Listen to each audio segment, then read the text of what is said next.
Let's mic आज का अखबार।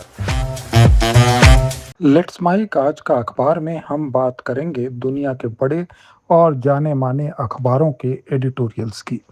ब्रिटेन के द गार्डियन ने अपने संपादकीय में सांस्कृतिक धरोहरों और आधुनिक तकनीक के घालमेल पर एक बेहद दिलचस्प बहस छेड़ी है।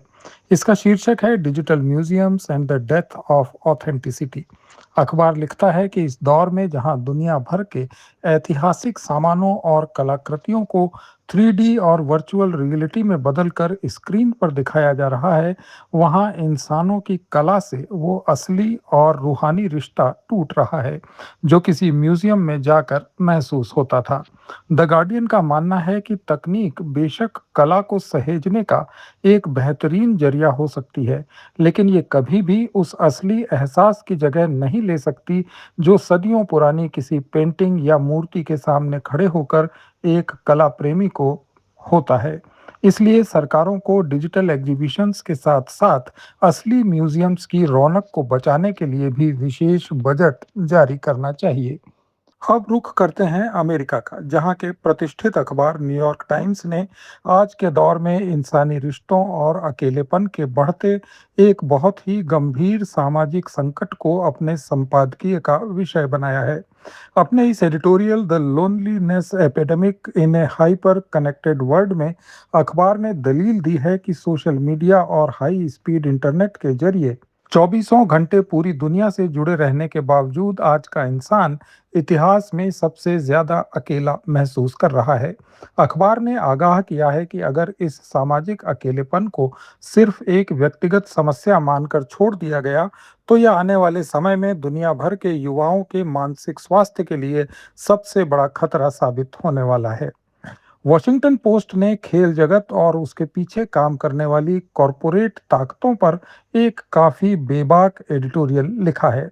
अखबार के एडिटोरियल पेज पर छपे लेख the commercialisation of sports have we lost the spirit of the game में इस बात पर जोर दिया गया है कि आज के दौर में बड़े बड़े खेल आयोजन सिर्फ खिलाड़ियों के टैलेंट का मंच नहीं रहे, बल्कि वे मल्टी बिलियन डॉलर के बिजनेस अंपायर बन चुके हैं। वॉशिंगटन पोस्ट का कहना है कि सट्टेबाज कंपनियों के बढ़ते असर, भारी भरकम ब्रॉडकास्टिंग डील्स और स्पॉन्सरशिप्स के दबाव ने खेल की उस साफ सुथरी भावना को पीछे धकेल दिया है जो कभी दर्शकों को प्रेरित करती थी। अखबार लिखता है कि अब समय आ गया है कि खेल नियामक संस्थाएं पैसों के इस बेलगाम खेल पर कुछ बंदिश लगाएं, ताकि खेल का मैदान सिर्फ तिजोरियां भरने का जरिया बनकर न रह जाए। कतर के ग्लोबल मीडिया नेटवर्क अल जजीरा ने शिक्षा व्यवस्था में आ रहे बदलावों और अमीर गरीब के बीच बढ़ते फासले को अपने एडिटोरियल का विषय बनाया है। अपने संपादकीय the edutech boom and the new class divide in education में अल जजीरा ने ऑनलाइन एजुकेशन और महंगे डिजिटल कोर्सेज के साइड इफेक्ट्स पर तीखे प्रहार किए हैं। अखबार लिखता है कि टेक्नोलॉजी ने पढ़ाई को आसान तो बनाया है, लेकिन इसने समाज में एक बहुत बड़ी दीवार भी खड़ी कर दी है। जहां महंगे लैपटॉप और हाई स्पीड इंटरनेट वाले अमीर बच्चे बेहतरीन शिक्षा पा रहे हैं, जबकि गांवों और झुग्गियों के गरीब बच्चे बुनियादी किताबों और स्कूलों के लिए भी तरस रहे हैं। अल जजीरा ने चेतावनी दी है कि शिक्षा का ये डिजिटल बंटवारा आने वाले वक्त में आर्थिक असमानता को और ज्यादा गहरा कर देगा, जिसे पाटना किसी भी सरकार के लिए करीब नामुमकिन होगा।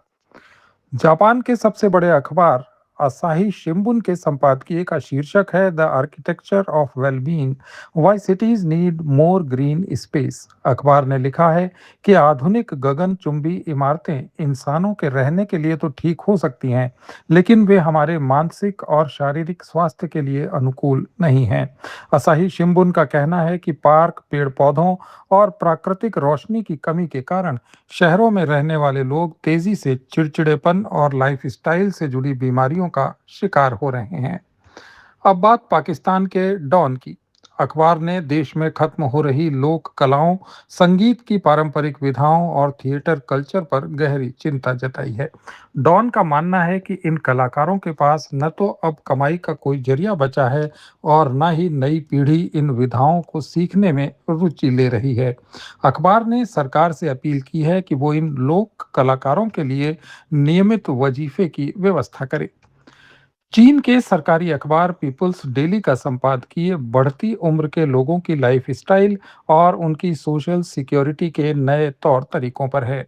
री imagining senior living in the modern era शीर्षक से संपादकीय में पीपल्स डेली ने लिखा है कि सिर्फ ओल्ड एज होम बना देना काफी नहीं है, बल्कि समाज को ऐसे हाइब्रिड मॉडल तैयार करने होंगे जहां बुजुर्ग लोग अकेलेपन का शिकार न हो और वे अपनी मर्जी से समाज के रचनात्मक कार्यों में योगदान दे सकें। अखबार ने बुजुर्गों के लिए डिजिटल लिटरेसी के विशेष अभियान चलाने पर भी जोर दिया है, ताकि वे इस आधुनिक दुनिया में खुद को बेबस महसूस न करें। बांग्लादेश के प्रमुख अंग्रेजी अखबार द डेली स्टार ने पारंपरिक हैंडीक्राफ्ट और बुनकरों की समस्याओं को एक बेहद भावुक नजरिए से उठाया है।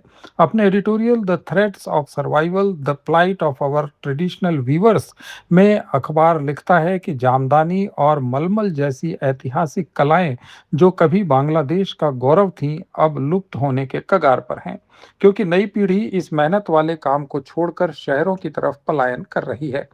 अखबार ने सरकार से इन पारंपरिक बुनकरों के लिए सीधे बाजार और उचित मूल्य दिलाने की मांग भी की है। नेपाल के प्रमुख अखबार द काठमांडू पोस्ट ने देश के युवाओं के बीच बढ़ते स्क्रीन एडिक्शन और किताबों से दूरी के गंभीर मुद्दे को अपने संपादकीय का विषय बनाया है। अखबार का कहना है कि स्मार्टफोन और शॉर्ट वीडियो फॉर्मेट्स ने बच्चों की एकाग्रता की क्षमता को काफी कम कर दिया है। द काठमांडू पोस्ट लिखता है कि अब लोग लंबी किताबें, उपन्यास या गंभीर वैचारिक लेख पढ़ने की बजाय सिर्फ हेडलाइंस या कुछ सेकंड्स के वीडियो देखकर अपनी राय बना रहे हैं, जो समाज के बौद्धिक विकास के लिए बहुत बड़ा खतरा है। श्रीलंका के अखबार डेली मिरर ने देश की पारंपरिक चिकित्सा पद्धतियों, आयुर्वेद और जड़ी बूटियों के ग्लोबल मार्केट की संभावनाओं पर एक संपादकीय लिखा है।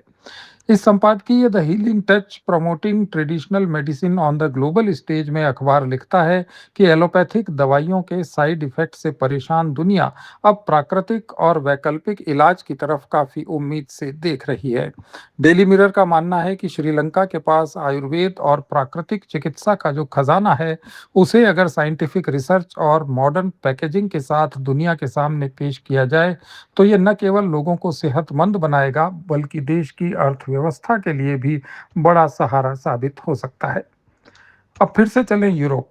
जर्मनी के प्रमुख अखबार सुरदाइच साइटुंग ने आज के कामकाजी समाज में वर्कोहलिज्म यानी हर वक्त काम में डूबे रहने की बीमारी और उसके पारिवारिक जीवन पर असर को अपने एडिटोरियल का विषय बनाया है।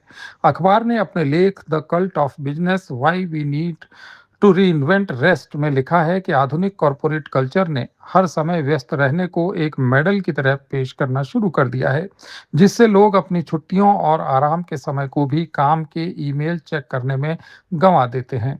अखबार का कहना है कि आराम करना कोई आलस नहीं है, बल्कि ये दिमाग और शरीर को ऊर्जावान बनाने की एक प्राकृतिक जरूरत है। अखबार ने कंपनियों से राइट टू डिस्कनेक्ट यानी काम के बाद फोन बंद करने के अधिकार को सख्ती से लागू करने की वकालत की है। और आखिर में रुख करते हैं दक्षिण अफ्रीका के अखबार द स्टार का, जिसने फास्ट फूड के बढ़ते चलन और बच्चों में मोटापे की गंभीर समस्या पर अपनी राय रखी है। अखबार ने अपने editorial the junk food crisis protecting the health of our next generation में लिखा है कि विज्ञापनों के भ्रामक दावों और डिब्बा बंद फूड ने बच्चों को पारंपरिक और पौष्टिक जीवन से पूरी तरह दूर कर दिया है। द स्टार का कहना है कि स्कूलों के आसपास जंक फूड की बिक्री पर पूरी तरह पाबंदी होनी चाहिए और इन विज्ञापनों के लिए भी कड़े नियम बनाए जाने चाहिए।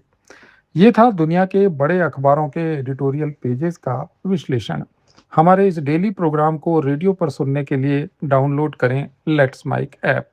जुड़े रहिए लेट्स माइक के साथ।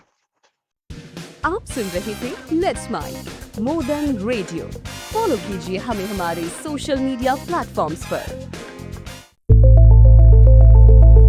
It's time for news. It's time for More Than Radio. Presenting the first radio news app, Let's Mike.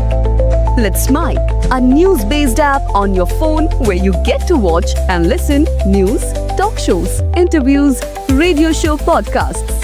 On Let's Mike, you get all relevant information of TV, print,